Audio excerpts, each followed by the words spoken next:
So just picking up the timber. It's just taking that one out now. That's my second load there, coming out of the dryer. Dryer's been turned off for a couple of days and they're getting ready to reload it. Just put this one on the trailer now and it's dried down really well, but we got rain in the air, so I'm going to get it covered. But that there is all the inside cabinetry stuff and a few other bits, and then the one that's coming over there is all the worktops that I'm going to be making, all the staves. So this fella here is a really nice fella, really helpful, gets all my timber for me that I need. Lovely wood yard, look. Those up there. Yeah, he has all big sheds full of it, and over the back over there he has all the big saws and milling machines, and it's beautiful. Just putting it in there for me now. Yeah, it's looking good, looking good. I'm going to turn it off now because we've got to get it on the trailer. So not having much luck with this rain, so it just teamed it down, but I managed to get this on. So it's all on there, ready to go. I'm just going to strap her up. She's all under there.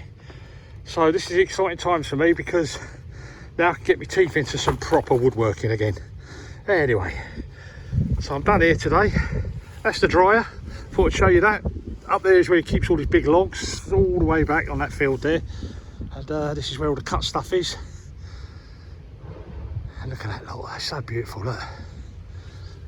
It's like I'm in a boy in a candy shop being in here. All this lovely wood everywhere. Anyway, let's crack on. Okay folks, so home safely. You saw me in the yard a minute ago, well, about half hour or so ago. So I've got it in now, we're taking it off. We're just leaving that on sheet on part, because we're going to pull these out, get them in the kitchen first, and then we'll get the big stuff for the staves for the worktops, because we're dealing with the rain every single day of our lives here at the moment.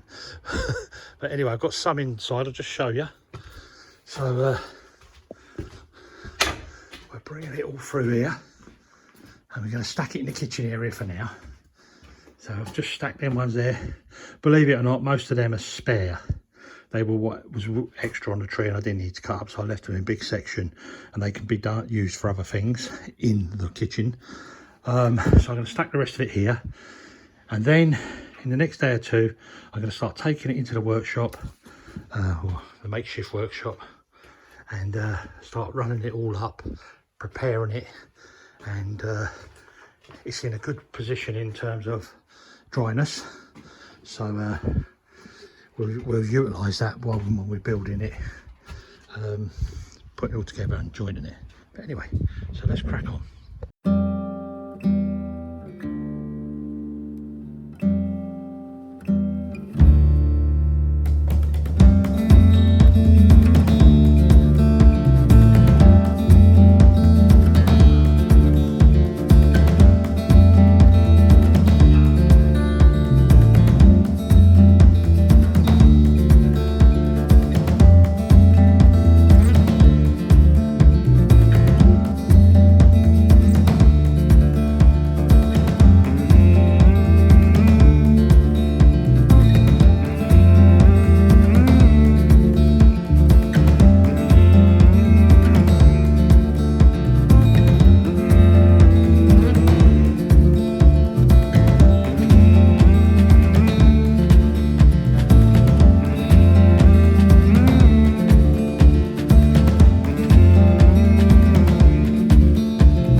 The last of it. We'll stack our sticks away for the next lot we get. We've got the oaks over there and the oaks over there, cherries to cut up blank. But hopefully this next year I might build my own little kiln and dry it myself. Not that it's expensive, but it's it's convenient. Anyway, that's the last of that. So there we go, all done. Just got to clear the trailer off now, turn it round and then get inside out this rain that's coming. So finally all in here, all stacked up in the kitchen at the moment. This lot is what I'm going to be working on first. So, and this bit over here goes down the bottom. They're going to make the worktops, and then I'll start planing all this up, getting this to size for drawer liners. But you would not believe the smell in here is absolutely amazing. Sweet chestnut is just so fabulous. I keep telling that, but what a smell. It reminds me of it's a little bit like a cedar, a good cedar smell. You know, it reminds me of bee boxes a little bit as well, that smell. You know, you get the wax and all that on the timber. It's just lovely. Anyway, so we're done. So after all that through the summer, getting this took up there once and then bringing it all back again and then taking it up again, it's finally here, ready to work. So that was the 4 tree trunks I cut up in the early summer for with the chainsaw mill, the Alaskan chainsaw mill, and that's what it's turned out like so far. But the creme de la creme is to come when I make all the work surfaces and drawer liners and everything. And all these drawer liners, there's no plastic in the drawers or metal rubbish. It's all going to be hand cut, dovetailed drawer liners. Just think about that. It's going to take a bit of time, but it's going to be the best. Okay folks, so I'm in the closet workshop. It feels like I'm in a closet anyway. Yeah, so just starting to plane up these staves. So you can see there's still rough wood on them, still got to go through a few times, but they're starting to show the green now. And believe me, chestnut, oh, it's so lovely. I actually prefer it, and a lot of people do, over oak, because oak is it's a beautiful timber, but it can be a bit drab. It's just plain, yeah. But with chestnut, you get that lovely figured grain pattern. It's just beautiful, and the stability is unbelievable. But anyway, let's get to, oh no, I want to show you this first. So these are the offcuts. And by the way, all that there is only half of it. The other half is in the kitchen. I've got to bring it in and start doing that next. But that lot there is the offcuts. But what I'm going to do with that is I'm going to turn that into chopping blocks, end grain chopping blocks. So that's why I'm keeping them, not burning them. And then this is my 2 sample pieces put together. Sorry, I just got to close the it says low battery. Anyway, so this is 2 bits of wood. You can see that there. And when you put them together, this is the type of joint I want. So it's invisible, okay? And lovely and smooth. So that's going to be the work surface when I do for the kitchen. I'm just going to show you one now. I've just got to go and get it. I'm going to show you one with some stain on it and see what the finish is going to look like, give you an idea.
Okay, so that's the first phase of all the planing done and shaping and squaring off. So what I'm trying to do is get nice tight edges, so when you push them up together, look, get a nice tight joint. Okay, so I'm trying to get that. I'll tweak it with my hand plane as well, but these are what we call staves. Okay, so these are full length timbers, go right the way through the worktop. There's no joins in them. Like a lot of worktops, you'll see little finger joints like this, little fizzy finger joints, they call them, where they just scrape up all the offcuts of wood in the workshops, and then they glue them all up and send them off for a lot of money. But this is what we call, this is similar to what barrel makers, you know, when they make barrels, they call theirs staves, the timbers, and this is what we call staves in the carpentry world, where we're making worktops or panels or things like that. Yeah, so they're all done now. I'll show you in a minute how I'm putting them together. I'm going to be joining these with a biscuit joint, which is biscuit joints going down like that.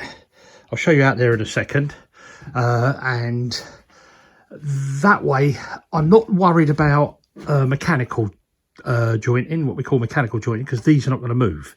What I'm more worried about is that they go flush. Yeah, and by putting the biscuits in, it keeps this nice and flush for me, so I have to do minimal sanding to get these edges nice and smooth. But I'd like to say one thing about this timber, and for you guys to think about, is this sweet chestnut has come from literally, I don't know, less than a quarter of a mile away, less than that, just over the road. I can actually see where the trees were before they were cut down. So that's how sustainable this is. And all the chippings and sawdust, let me just pick a handful up. I've got a ton bag full of it nearly now, not a ton weight but ton in size. So we get this sort of chipping, so a lovely clean chipping comes from it. Okay, and what I'm going to be doing is I'm going to be turning them into briquettes, and probably next year we'll make up to 1,000 briquettes, which we'll be able to make into fire blocks. So nothing's wasted, everything's used. And this, I'm going to take you outside now and just show you what I'm doing out here. So I've had to requisition the table, Tracy's table, but I've covered it up with some plastic and some sheeting underneath. So what I do is, this is just a small piece I'm making for over this side. I put them together, and then let me undo these. Right, and then I'll pick this out. And if you can see a little slot there. Okay, and these biscuits here, they go in that slot. And what they do is, they're not about joining it together, making it well joined. It's about pulling these flush. So when these go together like that, these are flush this way, and this biscuit locates that for me. They go all the way down the end through the timber, like, you know. So exciting times. This is here, believe it or not, this is the knottiest piece of all the worktops I'm making. I'll actually show you that at the end. But good enough, I've got to cut the back anyway, so that bit will come out, and then I'll make up a little compound with the dust of this, and just fill them 2 knots there, and then I'll cut them off to squareness, and that'll be done. So there we go, that's the tool I use. Had it many years, bought it nearly 30 years ago, I suppose I got that. So I've had it a long time, been doing it for a long time like this. And anyway, let's crack on. Just wanted to say one other thing. This is the timber I've got left over now, and then all the stuff in the workshop and on the bench behind us. And I priced it up as if I was going to buy it in that form, so dried like that. And you won't believe it, it was at 3,600 and I think it was 60 pounds English, because I've done it in English. So 3,660 or 50 or something like that. So let's say 3,600 plus VAT to go and buy that timber, that prime chestnut, because it is prime. It's very, very few knots in it at all. So it saved me a packet of money, because I bought the 4 logs for 45 euros each, which is 180, and it's cost me 110 euros to get it dried. So there's 290, let's call it 300 with a bit of fuel.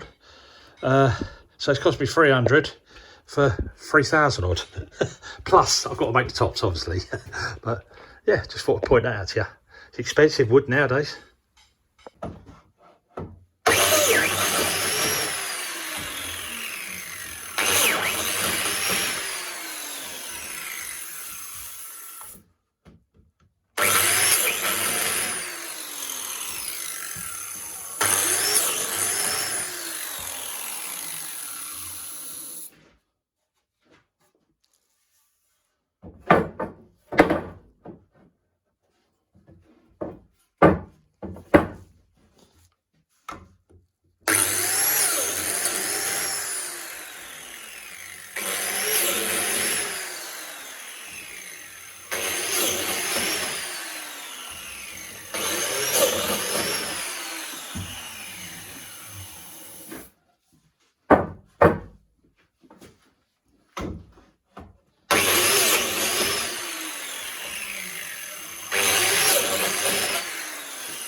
So folks, quick note on this type of gluing up, all right? If you're going to do it, really should wear gloves, because look at my hands. This black stain will take a week or two to come off. Don't matter how much I wash it, it takes ages. So if I can find the rubber gloves in a minute, I'm going to put them on. Secondly, with this type of glue, right, which is it's a polyurethane glue, right? So you've got a certain amount of open time. Open time is how long it is before you need to clamp it up before it'll go off, okay? And this is around 20 minutes. It actually says it there in 20 minutes, but it's in Russian. So it's 20 minutes. That means I have to get all these glued up, all the biscuits in, and then clamped up and flush, all within a 20-minute period. So wish me luck, because this is a longer one. There's more to do, yeah. But you just follow along and see how I get on.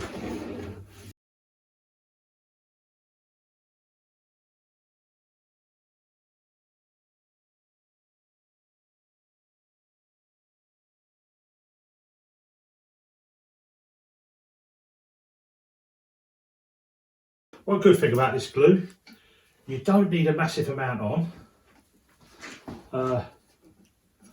And if this was, say, like a softwood or a different type of wood that didn't have tannins in so much, then you could actually put water on the other side, and it would react quicker. Get it to it. So if you just put two bits together, you put water on the other end, this end, and then it will foam up straight away instantly and start to set. So now I'll just put these in.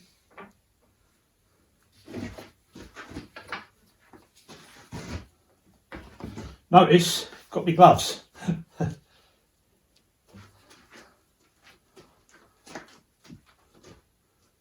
you go. So make sure it's the right orientation downwards. So I'll check I've got a cross on the back. So that goes this way. Bring up the next one. Process again. This time don't put no biscuits in it.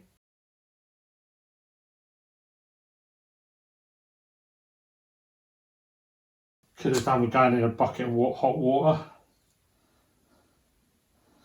But believe me, this glue, there ain't nothing better.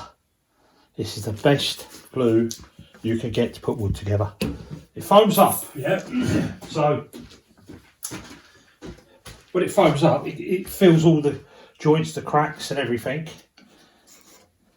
I did a job, a friendly job for some fellas, and they were whinging that there was foam. I put it together with what do they call it, polyurethane No, expanded foam, that's it, expanded foam. They were mistaken, this is what it's done with. And it is the best glue. It's very expensive in comparison to like PVA. PVA glue is probably half the price, if even less maybe. But basically, that's what we do. Okay, then I would pop that down in there, line these two lines up, there and here. Just check they're nice and in line. Okay, now I'm going to put some glue on this one here, spread it, and then I'll put the biscuits in this one and then push that to it.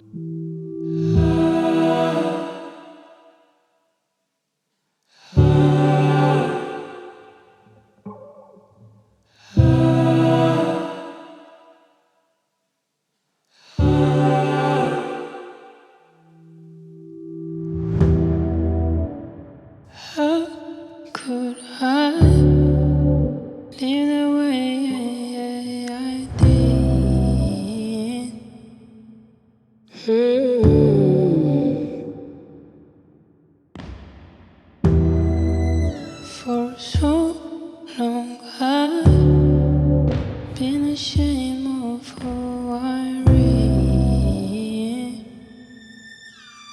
am.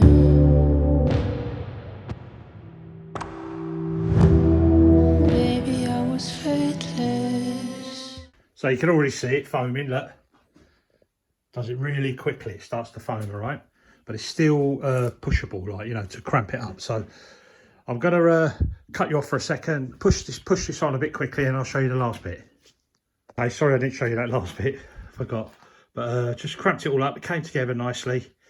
And you can see it now starting to foam. Yeah, you start to see the foam coming out. Okay. And what it does is it fills all the holes, crevices, the joint. It's amazing stuff, totally waterproof. And if you do get it on your hands and it's not gone off, if you use a bit of acetone, that will wash it off as well. But now I'll just let that go off until that's what we call crispy. So they're crispy, and then I can scrape them off and sand it down. And that's one top ready. That takes about another half hour from now, and that'll be ready to start working on. So it's time for a cup of tea. So here we go, folks. First stain coat on there, because you have two stain coats. So I've just put all this in, fitted it, jointed it all up. This is all dry fitted still. It's not finished.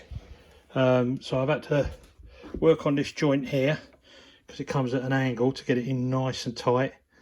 So that's in there lovely now. So when I put the foam in there, not foam, polyurethane glue, that'll swell up lovely and grip hold of that. There's biscuits in there as well. And then here, I'm just going to make a little piece to come out here, and it will come straight along like that, and then it will round off to finish that pilaster, if you like. Finish that off, and I'll do the same for the other side. These are things you find as you're going along, you see. Sometimes you can't plan everything, but it gives you an idea, guys, folks. It gives you an idea what it's going to be like when it's done. So that's like the first bit. Now I can get the taps in over there as well when I fit this down. But before that, I want to let this go off. Then I'm going to turn everything upside down, seal underneath, and then turn it back up and actually fit it. So, if you're enjoying these videos, give us a thumbs up, at least. Give us a thumbs up. And, you know, share with your friends. Subscribe if you're not subscribed, just check. Because I know a lot of subscribers have been unsubscribed for things.